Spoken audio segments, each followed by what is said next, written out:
Some of my favorite videos on social media are those jump scare videos. You know the ones I'm talking about where there's a camera in like the corner of the room and you can see the person hiding, you can see the person walking down the hall, and then they jump out and scare them, and hopefully the reaction's awesome and the person walking down the hall punches them in the face or falls on the ground or does something hilarious.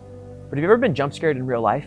I jump scare my wife all the time. We've only been married 2 years, and to be honest, with how often I jump scare her, I'm a little surprised she's still married to me. Every single time I'll go hide in the back bedroom, hide behind the door, and she'll come home from work or hanging out with friends, and I'll jump out and scare her, and she'll just absolutely scream and is terrified every single time.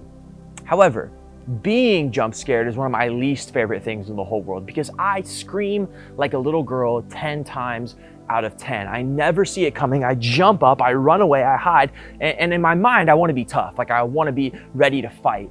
But in reality, I scream, I run, I hide. Now, jump scares are funny, but have you ever been scared for real? Like, have you ever been actually afraid?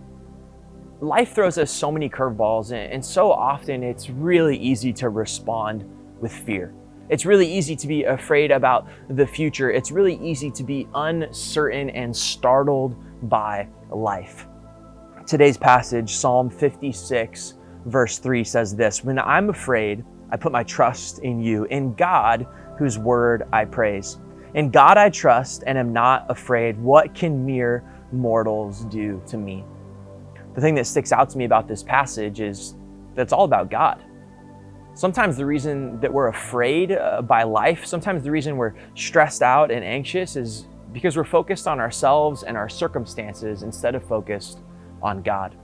And I think what this passage is telling us is that when we put our trust in God, when we focus on Him, we have no reason to be afraid. So I don't know what you're going through right now. It might be really big, it might be really small, but the next time that you feel afraid, I want you to think about this passage. Psalm 56, 3 and 4. "When I'm afraid, I put my trust in you, in God, whose word I praise. In God I trust and am not afraid. What can mere mortals do to me?"